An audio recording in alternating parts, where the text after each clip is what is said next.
Hello and welcome to daily cricket show. ICC men's टी20 world cup की सारी खबरें आपको मिलेगी हमारे चैनल पर। आज हम हैं लाइव शारजा क्रिकेट स्टेडियम में और हमारे साथ जुड़ चुके हैं हमारे guest Shaneer Siddiqui, international sports journalist, and Asadullah Khan, international former Afghanistan player and coach.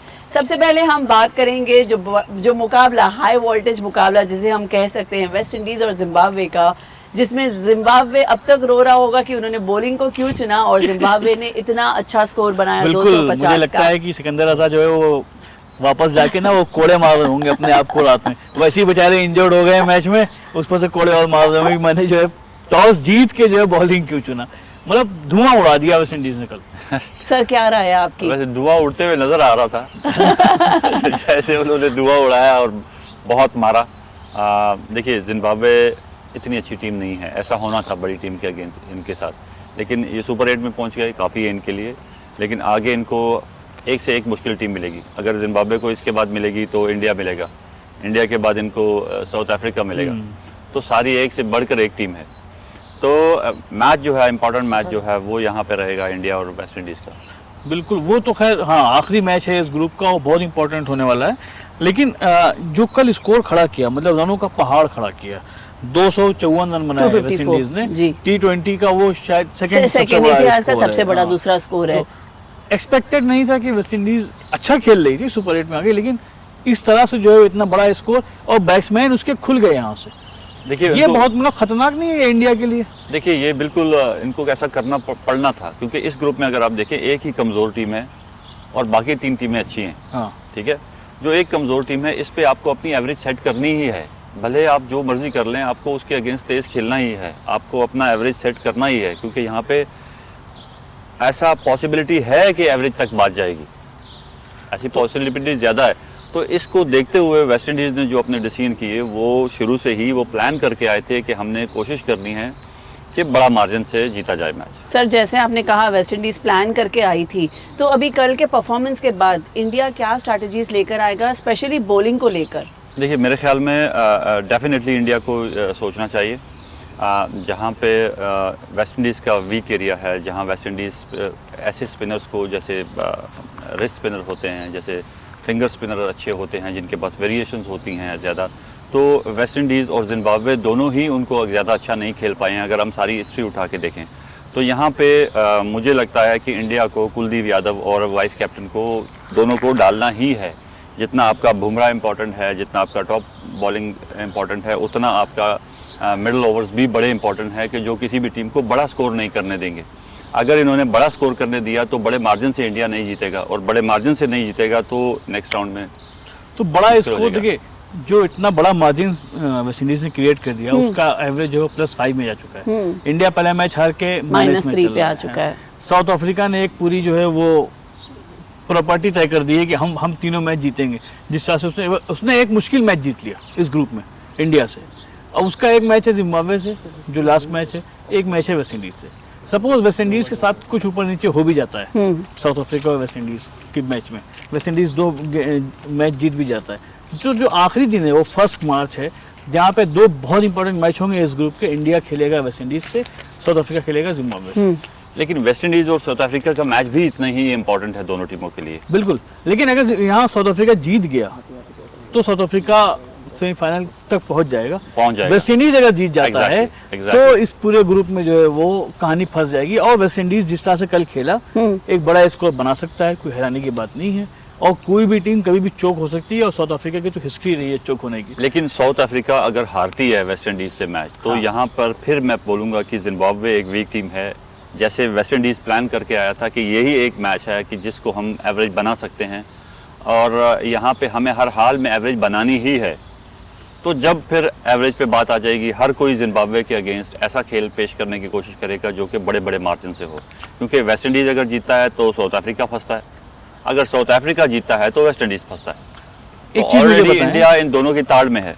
हाँ तो एक चीज़ मुझे ये बताइए कि अब इंडिया का तो ऑलरेडी स्ट्राइक रेट माइनस में चल रहा है। अगर इंडिया को अपना स्ट्राइक रेट ठीक करना है, और इंडिया के पास एक ही मैच है आसान, वो है जिम्बाब्वे के साथ जी, जो होने वाला है 26 तारीख को, तो इंडिया को वहाँ पे क्या स्ट्रेटजी अपनानी? देखिए सबसे पहले तो उनको 2 बॉलर डालने दोनों मैचेस में।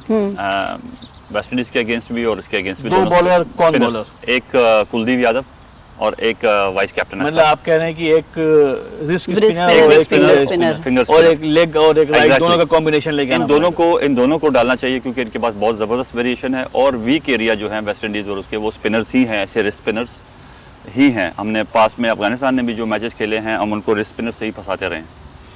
तो एक तो ये हो गया। दूसरा ये है टॉस का बड़ा इंपॉर्टेंट है।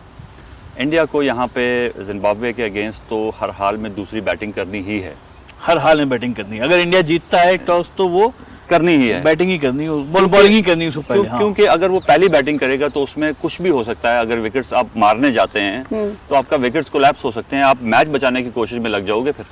तो अगर दूसरी बैटिंग है, आपके सामने टोटल है, तो आप उसको टोटल को कैसे दिमाग में करना रख है, के जो है कैलकुलेशन प्लान रहेगी सारी, कैलकुलेशन भी आप कर सकते हो, सब कुछ कर सकते हो।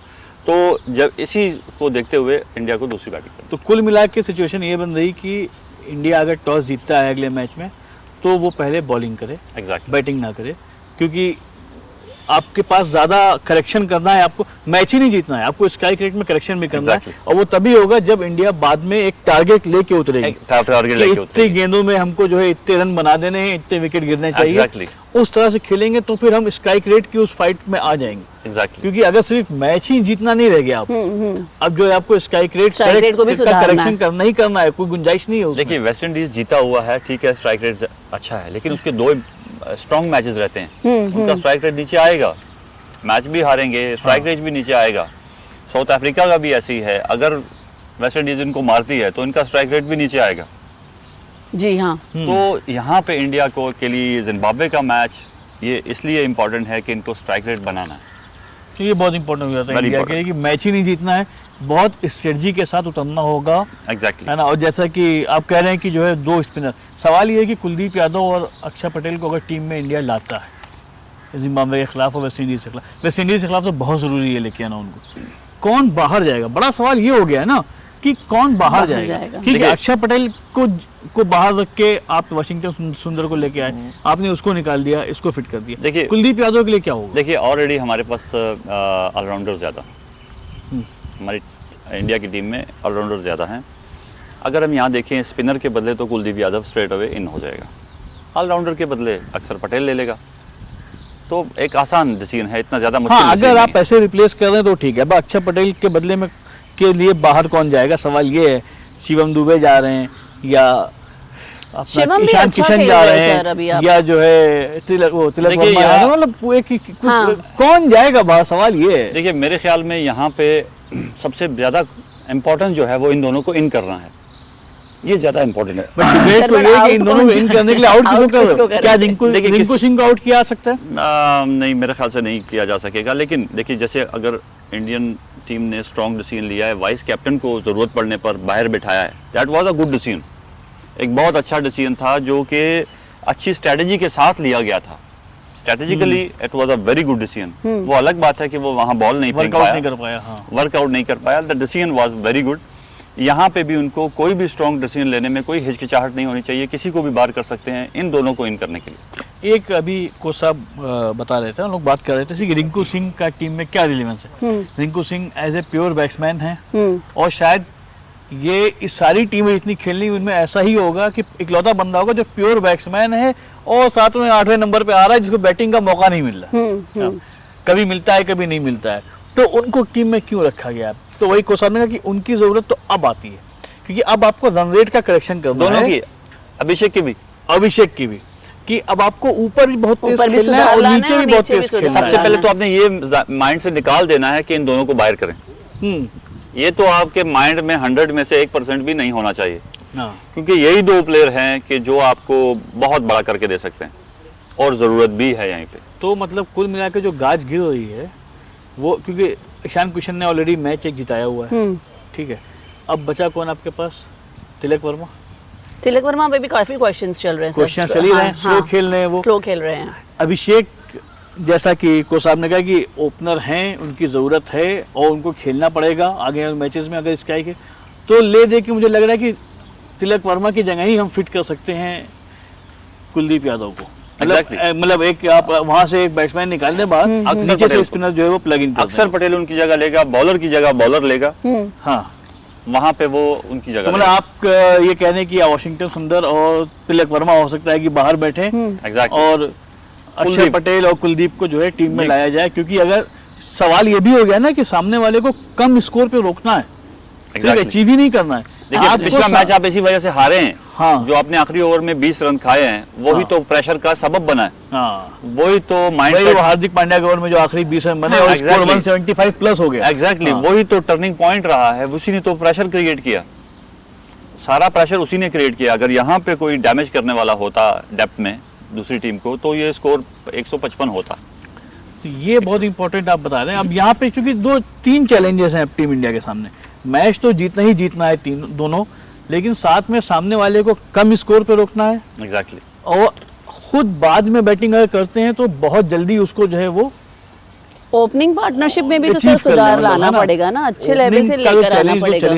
ओपनिंग का मिडिल ऑर्डर का भी चैलेंज चल ही रहा है कुल मिला जुला के, बट वो तो सवाल ही नहीं रह गया ना कि अब सुधार लाना है, आपको सुधरना ही है, ऑप्शन ही नहीं है, आपको सुधरना है पहली बात, और दूसरा है कि आपको जो है अब सुधरने के साथ साथ बहुत स्ट्रेटेजिकली जो है वो खेलना होगा। देखिए मैं ये मानता हूँ कि इंडियन कैप्टन बहुत स्मार्ट आदमी है, बहुत स्मार्ट हैं। ठीक है, क्रिकेट ऐसी गेम है कि हर वक्त आपको सपोर्ट नहीं करेगी, लेकिन अगर हम उनका माइंडसेट देखें, अगर वो उनका स्ट्रॉन्ग है बड़े डिसीजन मेकिंग में, अपनी बातों से भी लग रहा है, अपने एक्शन से भी ग्राउंड में लग रहा है, अपने प्लेयर्स को डिफेंड भी कर रहे हैं, अपने जो आउट ऑफ फॉर्म प्लेयर्स हैं कैसे उनको सपोर्ट कर रहे हैं, तो देखिए ये एक कैप्टन के लिए बहुत ही ज़बरदस्त चीज़ होती है और कोच के लिए कि आप अपने ड्रेसिंग रूम का माहौल कैसे बनाते हैं।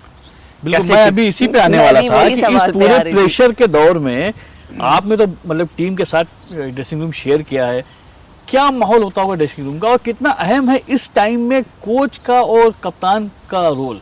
देखिए सबसे ज़्यादा जो इम्पोर्टेंस दी जाती है अब कोचिंग, जब आप कोचिंग सेमिनार्स अटेंड करते हैं या कोचिंग कोर्सेज करते हैं या इस जो डिस्कशन होती है इस पे, तो वो ड्रेसिंग रूम के माहौल पे होती है कि कैसे आपका कैप्टन, आपके सीनियर प्लेयर्स, आपका कोच प्लेयर्स को सपोर्ट कर रहे हैं, आपके प्लेयर्स में पॉजिटिविटी ला रहे हैं।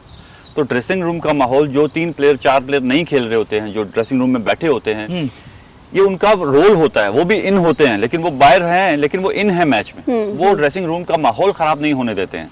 कोच इस पर बहुत स्ट्रिक्ट होता है, कैप्टन बहुत स्ट्रिक्ट होता है कि पॉजिटिव रहे, क्योंकि नेगेटिविटी आ जाएगी तो वो नेगेटिविटी ऑटोमेटिकली मैच में चली जाएगी, तो जब वो मैच में चली जाएगी तो माहौल ऐसा हो जाएगा जैसे पाकिस्तान की टीम।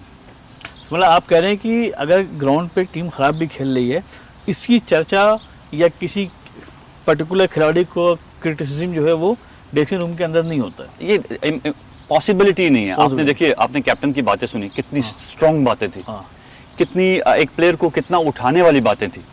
मेरे ख्याल से इतनी अच्छी बातें अपने प्लेयर्स को उठाने के लिए कोई कैप्टन से मैंने नहीं सुनी इतने मुश्किल वक्त में, जैसे उन्होंने अभिषेक को बोला, जैसे बाकी प्लेयर्स को बोला, पॉजिटिविटी और माइंडसेट, पॉजिटिविटी, इतना जबरदस्त माइंडसेट, इतना प्योर कैप्टन होने का वो मेरे ख्याल से और कोई नहीं कर सकता। ये बहुत इंटरेस्टिंग बात आपने बताई कि ड्रेसिंग रूम के अंदर क्रिटिसिज्म नहीं होता है, जो होना होता है वो बाद में जो है वो देखिए वो मीडिया करता है, हाँ मीडिया करता है, सोशल मीडिया करता है, और शायद इंडिया सोशल मीडिया पे भी काफी सोशल मीडिया इंडिया को लेकर नहीं, बट सबसे अच्छी बात ये ना कि टीम इंडिया के प्लेयर्स आपस में जो रील्स बना रहे हैं, बॉन्डिंग रहती है। मतलब अगर आप एक मिसाल दूं कि उस दिन कुलदीप यादव से कैच छूटा था पाकिस्तान के खिलाफ ना, तो सूर्य कुमार यादव ने ग्राउंड पे डांट दिया था, उसके बड़े मीम बन गए, रील बन गए, लेकिन अगले ही दिन इन दोनों ने आपस में जो रील बना के और इसी टॉपिक पे रील बना के, है ना, वो सारे जो है ना स्पेकुलेशंस को जो है वो खत्म कर देते। तो सोशल मीडिया का इस्तेमाल शायद टीम इंडिया ड्रेसिंग रूम का माहौल खुशनुमा करने के लिए कर रही है। एक टीम क्रिकेट है जो टीम गेम है,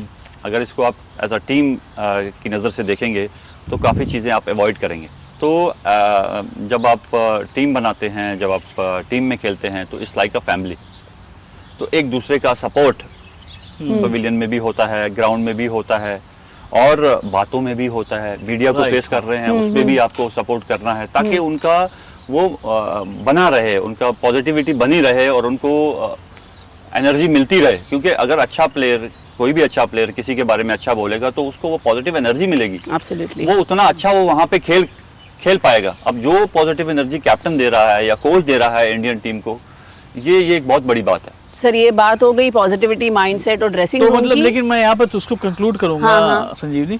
तो मतलब 2-3 चीजें आपने बहुत क्लियर कही कि एक तो अभी टीम इंडिया को सिर्फ मैच नहीं जीतना है, उसको Strategically। Strategically target wise match जीतना है, और उसके लिए अगर सूर्य कुमार यादव टॉस जीतते हैं तो उन्हें हमेशा ये एडवाइजेबल है कि वो बाद में बैटिंग करे ताकि एक सेट हो टोटल। ये चीज Chase जरूरी करने आ है। जाए। और टीम इंडिया को एक हाई टाइम की कुलदीप यादव को और अक्षर पटेल को प्लेइंग 11 में रखना होगा, True। क्योंकि वेस्ट इंडीज को अगर फंसाना है और जिम्बाब्वे को फंसाना है तो ये जरूरी है। एग्जैक्टली। जिम्बाब्वे के साथ मैच है, वहाँ पे थोड़ा सा एक डेवलपमेंट ये है कि लेकिन और कोई चेंज नहीं करनी है, और कुछ चेंज नहीं करनी। बस सवाल ये है कि कोई तो बाहर जाएगा, एक आदमी को तो बाहर जाना है ना? उनमें से वो किसी को भी हाँ। लेके जा सकते हैं ऑलराउंडर। लेकिन आप रिंकू सिंह और अभिषेक के साथ कोई वो उनके रूल्स क्योंकि है। ये उनका टाइम है, अब ये उनका उनका टाइम टाइम आ गया, स्ट्राइक रेट के करेक्शन का अब time उनका है। टाइम आ हाँ। गया है जो उन्होंने डिलीवर करना है। Right। पहले उनका टाइम नहीं था, हाँ। नहीं किया, कोई 3-4 बात नहीं। पॉइंट्स बहुत इंपॉर्टेंट है। देखना होगा नहीं टीम किया। इंडिया कैसे किस अप्रोच के साथ मैदान में उतरेगी, क्योंकि दूसरा मैच थोड़ा सा आसान है टीम इंडिया के लिए जिम्बाब्वे के साथ, जी।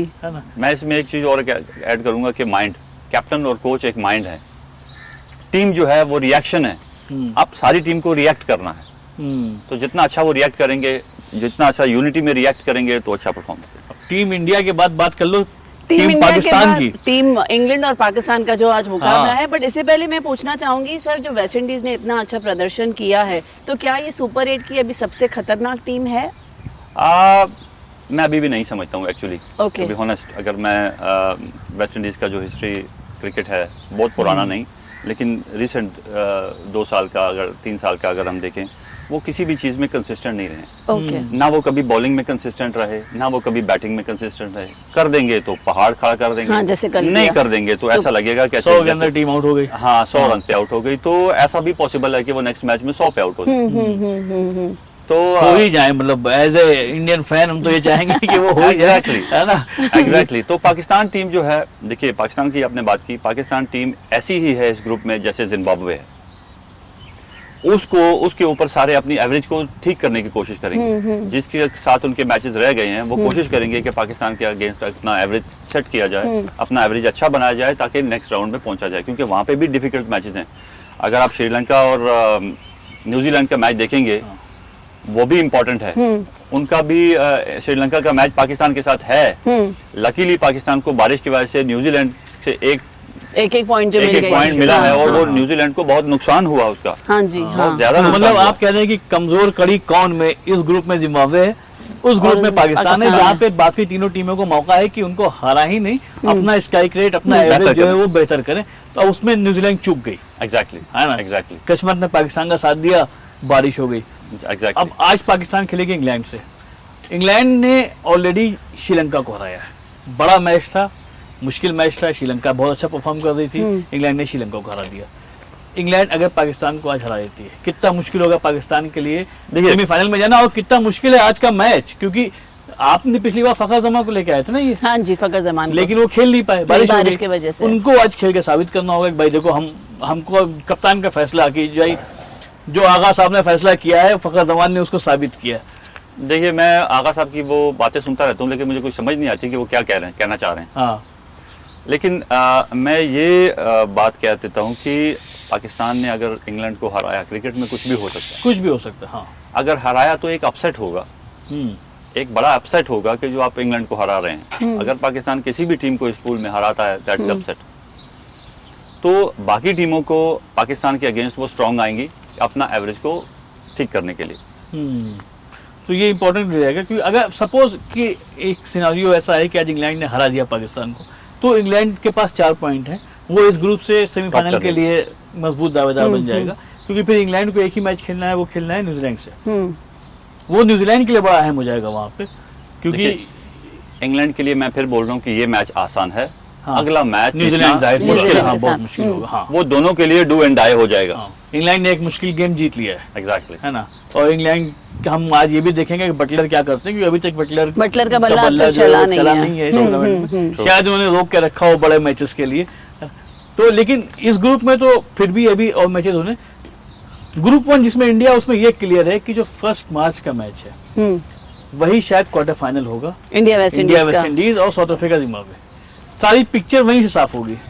हाँ, जिम्बाब्वे और साउथ अफ्रीका, हाँ बिल्कुल हाँ ना, तो वहां से पिक्चर साफ होगी। तो ये शायद ये अभी तय नहीं हो पाएगा, सुपर 8 के मैचेस आखिरी टाइम तक जाएंगे और वहां जाके तय होगा कि कौन सी टीम का स्ट्राइक रेट अच्छा है, कौन सी टीम का जो है वो पॉइंट ज्यादा है। तो interesting होगा पॉइंट्स की देखना। बात की आपने, तो जल्दी से एक बार पॉइंट्स पे नजर घुमा देते हैं। वेस्ट इंडीज कल के मुकाबले के बाद नंबर 2 पर है, टॉप पर है। साउथ अफ्रीका भी नंबर 2 पर है, लेकिन बेहतरीन रन रेट के कारण कैरेबियन टीम सबसे आगे है। इंडिया नंबर 3 पर है और जिम्बाब्वे नंबर 4 पर है सर। तो अजय वही बात आपने की ना, ये दोनों ग्रुप में एक कमजोर कड़ी कौन, तो एक जहाँ जिम्बाब्वे जहाँ पाकिस्तान है। अब देखना होगा कि बाकी टीमें इसका फायदा कैसे उठाती हैं। एब्सोल्युटली, ये बहुत इंपॉर्टेंट है। देखिए एक बात मैंने जो क्रिकेट एक्सपर्ट्स हैं और वो भी हैं, वो भी किसी किस्म की कोई उम्मीद नहीं लगाए बैठे हैं पाकिस्तान से। ये भी मुझे देखने को मिला है कि एक वक्त में पाकिस्तान टीम वर्ल्ड कप के टॉप में होती थी कि यार जीतेगी या फाइनल खेलेगी। तो ये एक बहुत ही अजीब सी बात है कि पाकिस्तान के बारे में कोई उसको किसी को उम्मीद नहीं है, उम्मीद नहीं है। वो हो जाए तो हो जाए अपसेट, नहीं तो उम्मीद।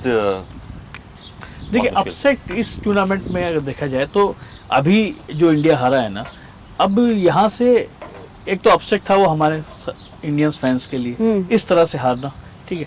अब ये बहुत इंपॉर्टेंट है ये टूर्नामेंट सूर्य कुमार यादव के लिहाज से। आप क्या सोचे, क्योंकि सूर्य कुमार यादव को लगातार क्रिटिसाइज किया जा रहा है पिछले कुछ दिनों से, परफॉर्म भी नहीं कर पा रहे, जो उनकी स्टाइल है ना बैटिंग की वो भी नजर नहीं आ रही है। देखिए मैं एक चीज को समझता हूँ, जब आप बड़े डिसीजन लेते हैं ना, या तो हीरो बनते हैं या जीरो बनते हैं। सूर्य कुमार यादव और कोच ने बड़े डिसीजन लिए हैं कि जो है जो बैट्समैन परफॉर्म नहीं कर रहा है बड़े उसको हम लगातार टीम में रखेंगे। एग्जैक्टली, इससे या तो वो हीरो बन जाएंगे या फिर जीरो बन जाएंगे। सर लेकिन मैं अभी भी जो है मेरा जो एक डाउट है वो है संजू सैमसन को लेकर के, कि आप अगर एक बैट्समैन को ले गए हो टीम में और उस बैट्समैन ने एक मैच में परफॉर्म किया है, जब अभिषेक शर्मा बीमार पड़े थे उसमें उसने 22 रन मारे थे 8 गेंदों में या 9 गेंदों में छक्के के साथ, तो आप उसको मौका क्यों दे रहे जब आपके पास सिर्फ लेफ्ट हैंडर्स की फौज खड़ी है, तो एक राइट हैंडर को मौका मिलना चाहिए। देखिए अभी तो कोई चांस नहीं है, अगर अभी चांस आप देंगे तो आप अपना स्ट्राइक रेट और ये चीजें, अगर आप चांस तो देने वाले हो ना कुलदीप यादव को, अच्छा पटेल को, उनका रोल डिफरेंट है, उनका रोल डिफरेंट है, वो यहाँ पे उनकी जरूरत है, उनका जो क्वालिटी है, उनका जो वेरिएशन है उसकी अभी जरूरत है, इस वजह से हम डाल रहे हैं।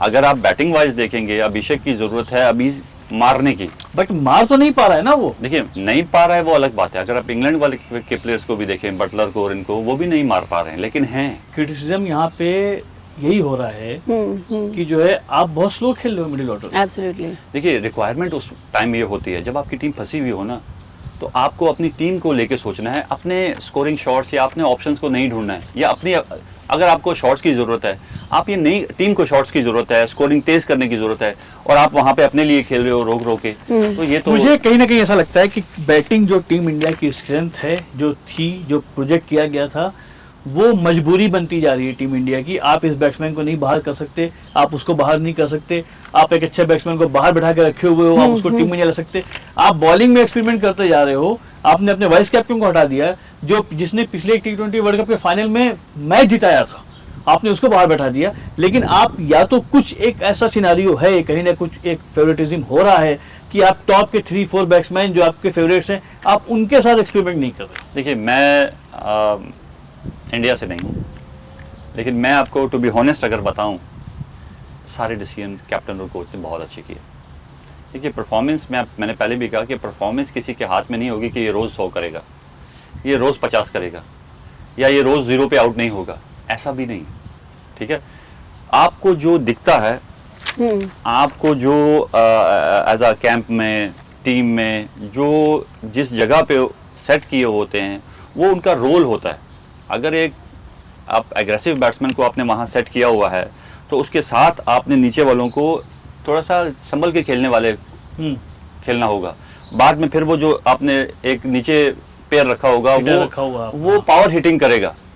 तो ये जो यहाँ ये कड़ी है, अगर ये सेम होगी ओपनिंग और वो, तो प्रॉब्लम हो जाएगी।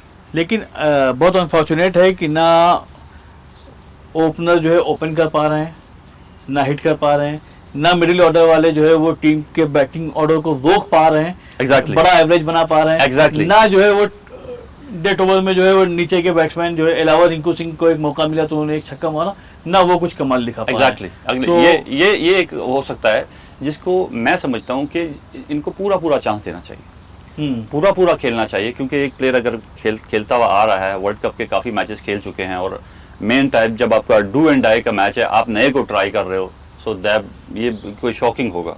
तो मतलब 100 बात की एक बात कि अब अगर अगले मैचेस में स्काई टॉस जीतते हैं तो बैटिंग बाद में करना है, बॉलिंग ही आपको पहले करना होगा, ये तो तय। अगर आपको करेक्शन करना है अपने स्ट्राइक रेट। एग्जैक्टली। और जैसा हासिल साहब कह रहे हैं कि इट्स हाई टाइम कि कुलदीप यादव को और अक्षर पटेल को टीम में प्रॉपर मौका दिया जाए, ताकि जो है वो वेस्ट इंडीज को और जिम्बाब्वे के बैट्समैन को फंसा सके। एग्जैक्टली। आई होप कि मतलब जाहिर सी बात है टीम मैनेजमेंट भी इन्हीं लाइन पे सोच रहा होगा, लेकिन खिलाड़ी मैदान में परफॉर्म करें, ये बहुत जरूरी है। दैट इज इम्पोर्टेंट, बिल्कुल। एक तरफ हमें स्ट्राइक रेट में भी सुधार लाना है, कोच साहब कह रहे हैं जो इंडिया ने जितने भी डिसीजंस किए हैं बहुत सही है। दूसरी तरफ सवाल उठ रहे हैं क्या अभिषेक शर्मा को कंटिन्यू खेलना चाहिए या संजू सैमसन को अंदर लाना चाहिए? आपकी क्या राय है बताइए हमें कमेंट सेक्शन में, और बने रहिए हमारे साथ। Thank you so much.